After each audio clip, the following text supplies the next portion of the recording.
নমস্কার, welcome to my channel JS coaching. আমি অনিক। আজ আমি শুরু করছি মাধ্যমিক 2026 এর এবিটিএ কর্তৃক প্রকাশিত টেস্ট পেপারের 218 পেজ ম্যাথমেটিক্স এর প্রত্যেকটি প্রশ্নের সহজ, পরিষ্কার এবং পরীক্ষায় কমন পাওয়ার মতো সমাধান এক জায়গায় দেওয়া হবে। তাই প্রতিটা প্রশ্নের পেছনের কনসেপ্ট, শর্টকাট ট্রিক আর পরীক্ষায় নম্বর তোলার টিপস সবকিছু একেবারে ধাপে ধাপে বোঝানো হবে। তাই শুরু থেকে শেষ পর্যন্ত অবশ্যই ভিডিওটা দেখো আর নিশ্চিন্তে প্রস্তুতি নাও মাধ্যমিক 2026 ম্যাথমেটিক্স এর জন্য। চলো শুরু করছি আজকের ভিডিও। তো আজকের এই ভিডিওতে আমরা 218 পেজের যে সেটটা আছে, অঙ্কের যে সেটটা আছে, সেই সেটের সমস্ত কোশ্চেনগুলো নিয়ে এমসিকিউ এসিকিউ কোশ্চেনগুলো নিয়ে আমরা আলোচনা করব। তো ফার্স্টের যে কোশ্চেনটা আছে, দেখো আজকের ফার্স্টের যে কোশ্চেনটা আছে এমসিকিউ, বলা আছে 5 বছরের মোট আসলের এত অংশ হয়। তাহলে ধরলাম আসল ছিল পি টাকা, এবার সুদ মানে আই, এটা আসলের 1/5 অংশ, মানে p/5 অংশ হবে। মানে সুদ এটাই হবে p/5 টাকা, তাই তো? আচ্ছা, তাহলে সুদের হার নির্ণয় করো। ধরলাম সুদের হার r%, আর এখানে টি সময় বলে দিয়েছে 5 বছর। তাহলে বসালাম এটা।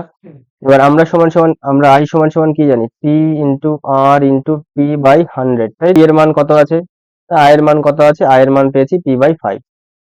আসলের মতোই থাকবে, পি থাকবে। আর এর জায়গায় আমাদের আর এর মানটা বের করতে হবে। আর হচ্ছে পি এর জায়গায় কত বসাবো? 5 বছর। আর নিচে কত হবে? 100, সূত্রের 100। এই পি পি কেটে গেল। তখন 5 দিয়ে যদি এই 100 কে কাটি তাহলে কত হবে? 20। 20 দিয়ে এই 5 কে কাটলে, মানে 5 দিয়ে 20 কাটলে 4 হবে। তাহলে এই 4টা এদিকে কিছু নেই, মানে 1 আছে, 1 এর সাথে গুণ হবে। আর এদিকে 8টা পড়ে থাকবে। তার মানে আমরা বলতে পারবো 8 সমান সমান 4%। তাহলে যে বার্ষিক সরল সুদের হার সেটা হচ্ছে 4%। অপশন নাম্বার এই হবে এটার অ্যান্সার। তারপর 2 নম্বর কোশ্চেনে কি বলেছে দেখো। 2 নম্বর কোশ্চেনে বলেছে যে x² বাই x সমান সমান 7 সমীকরণের বীজ বা বীজদ্বয় হবে কি কি? মানে একটা বীজও হতে পারে বা দুটো বীজও হতে পারে। সেই বীজদ্বয় কি কি হবে সেটা আমাদেরকে বের করে দেখাতে হবে। এটাকে আমরা বলতে পারি x² = 7x। এই 7 এর সাথে x টা গুণ হয়ে গেল কোনাকুনি। তাহলে এখান থেকে আমরা বলতে পারি x² - 7x প্লাস 7x টা দিকে এসে -7x হয়ে গেল। এখান থেকে আমরা x টা কমন নিতে পারি, তাহলে x - 7 হবে এটা, = 0 বলতে পারবো। তাহলে এখান থেকে বলতে পারবো x সমান সমান 0 আর একটা হচ্ছে x সমান সমান 7। তাহলে x এর দুটো ভ্যালু আসবে, সেটা হচ্ছে 0 আর 7। তাহলে অপশন নাম্বার সি হবে। অপশন নাম্বার সি হবে এই কোয়েশ্চেনের অ্যান্সার, মানে 0,7 হবে এর অ্যান্সার। তারপরে দেখো 3-এর দাগের কোয়েশ্চেনটা কি বলেছে। 3-এর দাগের কোয়েশ্চেনটা কি বলেছে? বলেছে ও কেন্দ্রীয় বৃত্তের এবি এবং এসি যা দুটি পরস্পর লম্ব। তাহলে একটা বৃত্ত আঁকি। ধরলাম এটা একটা এবি যা, আর একটা হচ্ছে যা এসি। ধরলাম এই এসি যাটা একে অপরের লম্ব, মানে এবি লম্ব এসি, মানে এই কোণটা 90 ডিগ্রি। আচ্ছা, যা দুটি পরস্পর লম্ব, যদি এবি 4 সেন্টিমিটার হয়, এসি হচ্ছে তোমার 3 সেন্টিমিটার হয়,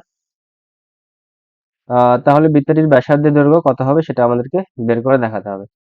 আচ্ছা, আমরা কি জানি, ধরো কোনো একটা সমকোণী ত্রিভুজ, একটা যে কোনো সমকোণী ত্রিভুজ, এবার সমকোণী ত্রিভুজের যদি বাইরে দিয়ে আমরা একটা পরিবৃত্ত অঙ্কন করি, বাইরে দিয়ে যদি একটা পরিবৃত্ত অঙ্কন করি, এরকম ভাবে পরিবৃত্তটা এরকম হবে, পরিবৃত্তটা এরকম ভাবে হবে, এরকম ভাবে যাবে। এই পরিবৃত্তের যে কেন্দ্র, সেই কেন্দ্রটা অতিভুজের উপর অবস্থিত হয়। তার মানে পরিবৃত্তের যে কেন্দ্র সেটা অতিভুজের উপর অবস্থিত হয়। তাহলে দেখো এই কোশ্চেনে কি বলেছে, এবি লম্ব এসি, তার মানে এটা একে অপরের সাথে 90 ডিগ্রি, এবং বলেছে আমাদেরকে ব্যাসার্ধের দৈর্ঘ্য বের করতে। তার মানে কি, এই যে অতিভুজটা, এটা একটা অতিভুজ হবে, এবিসি ত্রিভুজের এটা একটা অতিভুজ হবে।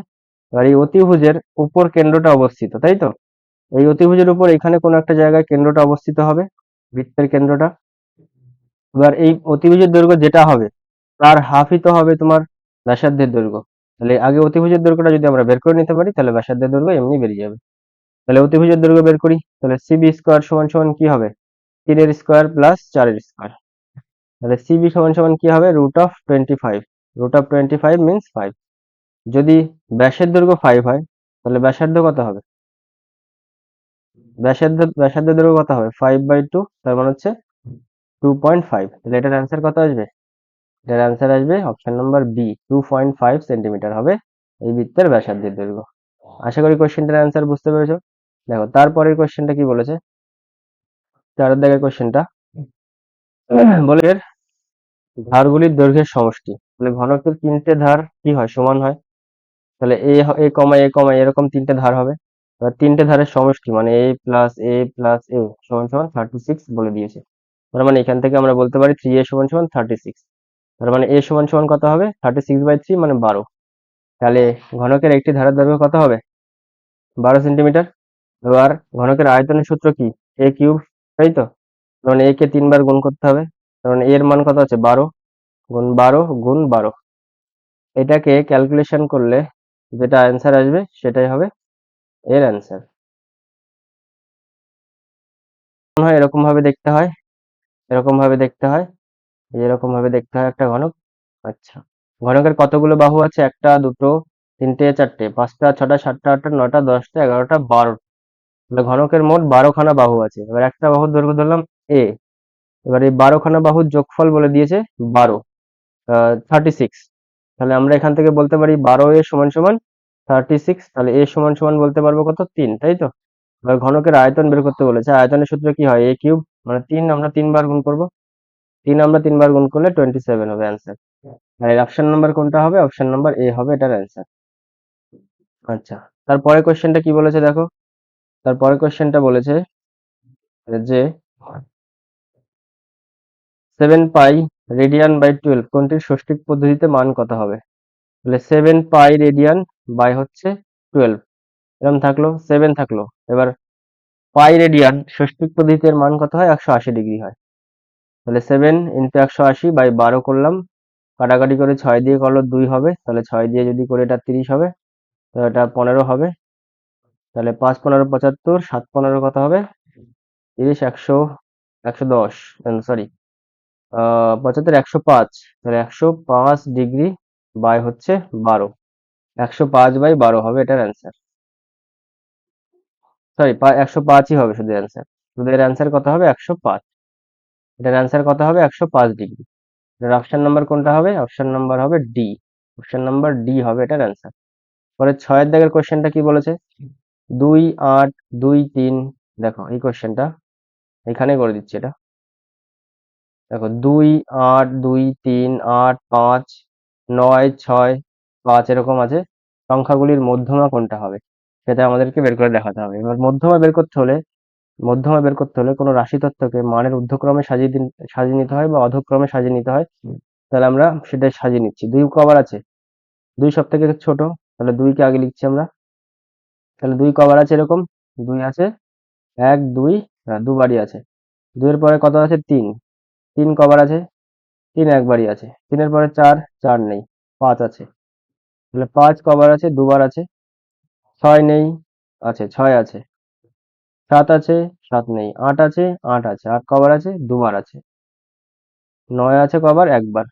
তাহলে মোট রাশি তত্ত্ব কতগুলো হলো? 1 2 3 4 5 6 7 8 9। 9খানা রাশি তত্ত্ব হলো। এবার 9খানার মাঝখানে যেটা থাকবে সেটাই হবে মধ্যমা, তাই তো? 9 এর মাঝখানে কত আছে? 5। সবগুলোর মাঝখানে দেখো 5 আছে। তাহলে এই এই সংখ্যাটাই হবে এর মধ্যমা। তাহলে 5 হবে এর মধ্যমা। অ্যান্সার কোনটা হবে? ডি। অপশন নাম্বার ডি হবে এটার অ্যান্সার। আশা করি কোশ্চেনটার অ্যান্সার বুঝতে পেরেছো সবাই। তারপরে কোশ্চেন দেখি কি আছে। আচ্ছা, শূন্য স্থানের কোশ্চেন। শূন্য স্থান করছি এখানটায় সাইডে।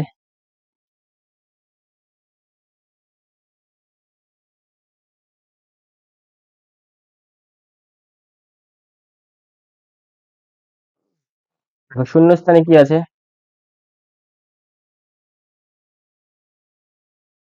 শূন্য স্থানে কি আছে? ফার্স্ট কোশ্চেনটা বলা আছে যে এ 10,000 টাকা দিয়ে একটি ব্যবসা শুরু করে 6 মাস পর বি 20,000 টাকা দিল।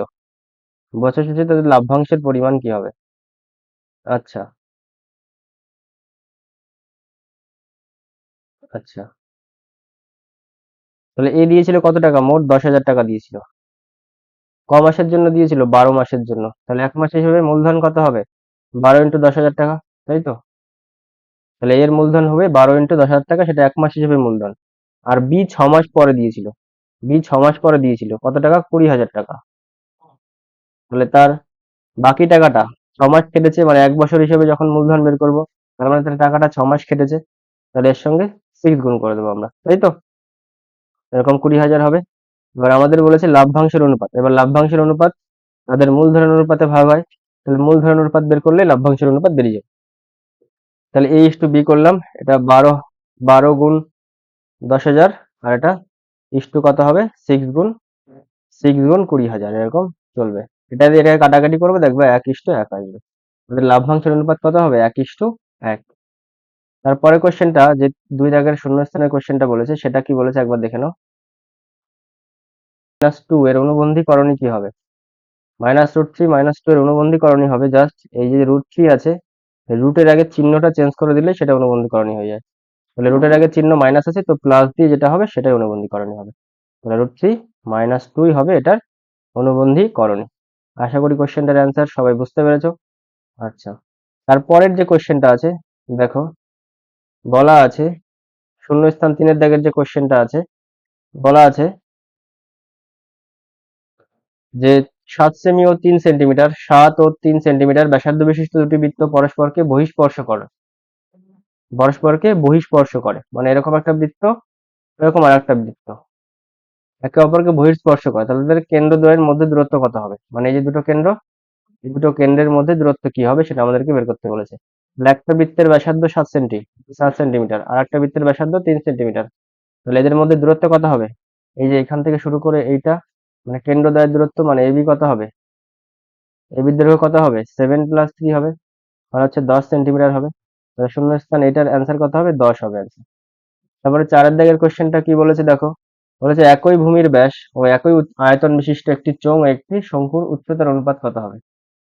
তাহলে ধরো এরকম একটা শঙ্কু আছে, শঙ্কু এরকম ভাবে হয়, আর একটা এরকম ভাবে হয়, আর এর সঙ্গে আর একটা চোঙ আছে এরকম ভাবে একটা চোঙ আছে, এরকম একটা উচ্চতা আছে এর। তাহলে ওর উচ্চতা আছে একটা। এবার বলেছে একই ভূমির ব্যাস ও একই আয়তন বিশিষ্ট, তার মানে এই দুটোর ব্যাসার্ধ কি হবে? সমান হবে, এবং একই উচ্চতা বিশিষ্ট, মানে এটার হাইট এইচ হলে শঙ্কুর হাইটও এইচই হবে, মানে একই হবে। তাহলে তাদের সরি একই আয়তন বিশিষ্ট, সরি হাইট আলাদা হবে, আয়তন সেম হবে কিন্তু হাইট আলাদা হবে। তাহলে ধরলাম চোঙের আয়তন ধরলাম ক্যাপিটাল H, আর হচ্ছে শঙ্কুর আয়তন ধরলাম স্মল h, এরকম। হুম, তাহলে শঙ্কুর উচ্চতার অনুপাত কত হবে? আচ্ছা, তাহলে দুটোর আয়তন সমান হবে। চোঙের আয়তনের সূত্র কি হয়? পাই r²h, দুটোরই কিন্তু r সমান, r²h। h হচ্ছে ক্যাপিটাল H ধরেছি চোঙের ক্ষেত্রে, আর শঙ্কুর আয়তন কি হয়? 1/3 পাই r²h, তাই তো? স্মল h ধরেছি, এটা এটা এটা কেটে গেল, পাই পাই কেটে গেল, পাই পাই কেটে গেল। তাহলে h সমান সমান কি থাকলো এখান থেকে? h/3 থাকলো এটা। তাহলে আমরা এখান থেকে বলতে পারি 3h সমান সমান h, তাই তো? তাহলে একটা জিনিস আচ্ছা আলাদা করে নিই। এখান থেকে আমরা বলতে পারি H/স্মল h সমান সমান 1/3। এটা এদিকে গুণ আছে, এদিকে চলে আসলো, ভাগ হয়ে গেল, এর সাথে নিচে চলে আসলো এর। তাহলে এখান থেকে আমরা বলতে পারি H, H into H is to H সমান সমান 1:3 হবে এটার আনসার। তাহলে চোঙের উচ্চতা 1 হলে শঙ্কুর উচ্চতা হবে 3। আশা করি কোশ্চেনটার অ্যান্সার বুঝতে পেরেছো সবাই। তারপরে কোশ্চেন 5 দাগের কোশ্চেনটা কি আছে? বলা আছে cos square theta minus sine square theta সমান সমান 1/x হলে cos to the power 4 theta minus sine to the power 4 থিটার মান কত হবে সেটা আমাদেরকে বের করে দেখাতে হবে। একদমই সোজা অঙ্ক, এরকম অঙ্ক অনেকবার তোমাদের রিপিট হচ্ছে দেখছি। তাহলে যে কোশ্চেনটা আছে সেটা দেখো, বলা আছে cos to the power 4 theta minus sine to the power 4 theta, এটার মান কত হবে? তো এটাকে আমরা লিখতে পারি না, cos square theta minus sine square theta into হচ্ছে cos square theta plus sign square theta, তাই তো? এখানটা প্লাস আছে, এখানটা cos আছে, আর cos square theta plus sine square থিটার মান কত হয়? 1। cos square theta plus sine square থিটার মান কত হয়? 1। এবার দেখো এইটুকুর মান দেওয়া আছে 1/x, তাহলে এটার মান কত হবে? 1/x ই হবে। তাহলে যে ভ্যালুটা আমরা পেলাম সেটা এইটাই পেলাম, যে ওইটার ভ্যালু যদি 1/x হয় তো এটার ভ্যালু 1/x ই হবে। তারপরে 6-এর দাগের কোশ্চেনটা কি বলেছে?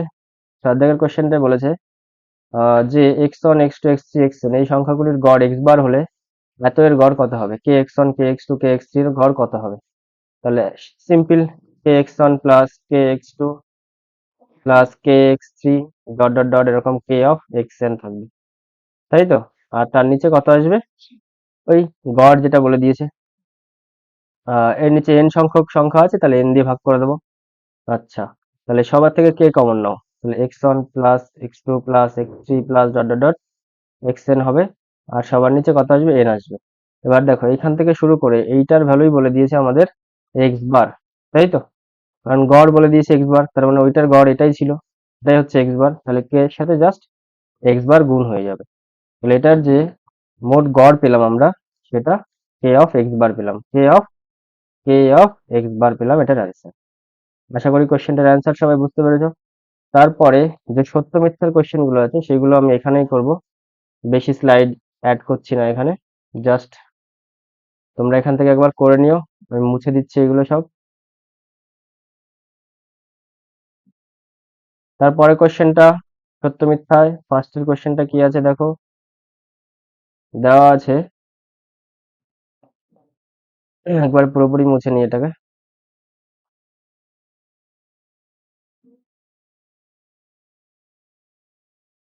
ফার্স্টের কোশ্চেনটা দেওয়া আছে কি, ফার্স্টের কোশ্চেনটা দেওয়া আছে প্রতি বছর r% মূল্য হ্রাস পেলে n বছর পর কোনো মেশিনের মূল্য p টাকা হয়। আচ্ছা, তাহলে n বছর পূর্বে মেশিনের মূল্য কত ছিল, মূল্য ছিল এত টাকা, সেটা আমাদেরকে বলছে, এটা সত্য হবে না মিথ্যা হবে। তাহলে দেখো প্রতি বছর হ্রাস পায়, মানে a ইজ ইকুয়াল টু আমরা কি জানি, p ইন্টু 1 মাইনাস, হ্রাস পায় মানে 1 minus r/100 two the power n, এই সূত্রটা হয়। এবার হ্রাস পাওয়ার পর মেশিনের মূল্য হয় p টাকা, তো এটাই p হলো। তাহলে n বছর পূর্বে মেশিনের মূল্য কত টাকা ছিল সেটা আমাদেরকে বের করে দেখাতে বলেছে। ধরে নিলাম যে n বছর পূর্বে মেশিনের মূল্য ছিল p1 টাকা, এবার সেটা কমে গিয়ে p টাকা হয়েছে। এবার হ্রাস পেয়েছে মানে কি হবে, p1 ইন্টু 1 মাইনাস r/100, হ্রাস পাওয়া মানে সেটা মাইনাস হয়, টু দি পাওয়ার n সমান সমান p টাকা হবে। এবার এখান থেকে আমরা p1 মানে আগে কত ছিল মূল্য সেটা বের করছি, তাহলে p বাই কত হবে, 1 minus r/100 two the power n।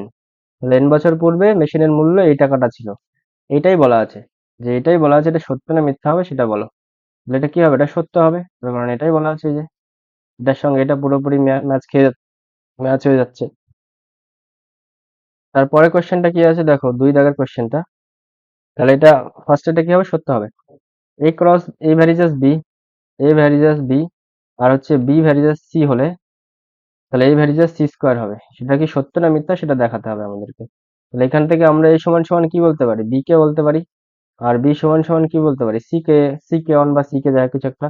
তাহলে b এর মান এখানটা বসিয়ে দিলাম, তাহলে c কে স্কোয়ার হবে, c কে স্কোয়ার হবে কিন্তু, বা k1 k2 হবে।